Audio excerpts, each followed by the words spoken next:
Terra Arcanum is a world filled with wonder.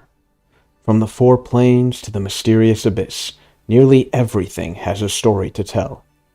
But to learn more about this fantastic world, we need to dive deeper than the books and the tabletop RPG. Join me as we reveal the secrets of Terra Arcanum.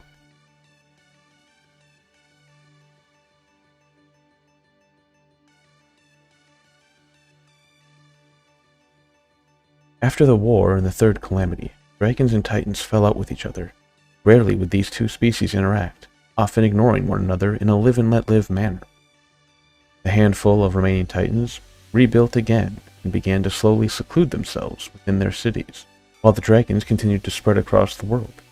Despite all that happened, the dragons did not forsake magic as the titans had.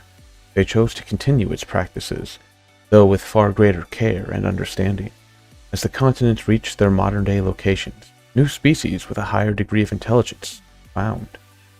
The Titans made the first discovery, when small, stout humanoids were found living on the foothills of the Noreus Mountains. Upon further investigation, many more colonies were found all around the mountains. The Titans called these creatures Gruins, or small ones.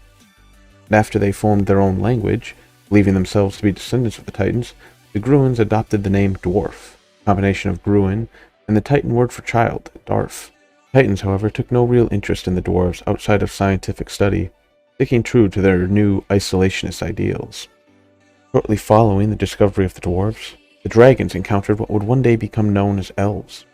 These slender creatures made their homes in the dense jungles and forests, where their light and agile nature allowed them to escape the predators that hunted them. After forming a society, dragons approached them, and, sensing their attunement with magic, decided to begin teaching the fledgling race. Mere decades later, the dragons stumbled upon another race living in the freezing tundras of what would one day become known as Breton.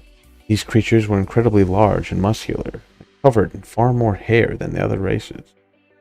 These orcs, as they would come to be known, did not have the same inclination to magic that the elves had, and so the dragons took little interest in this new creature, often focusing their attention on the elves instead.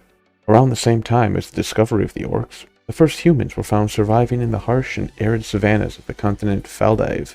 While they weren't as naturally gifted as the elves were in magic, the humans still showed promise, and the dragons again took it upon themselves to educate the race.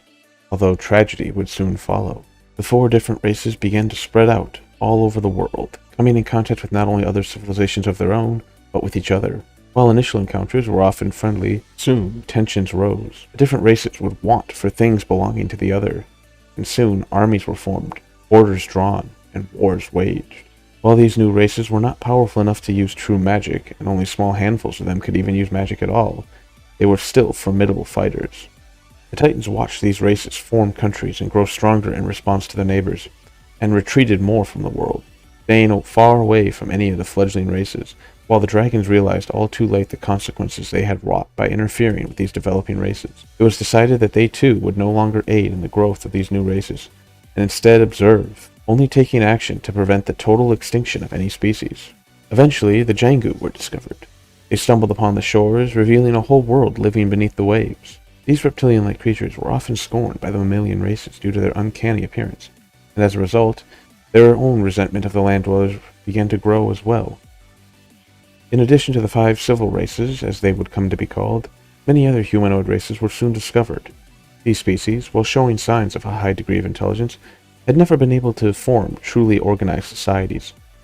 Their language remains crude, and they tend to act more on instinct than on logical thought.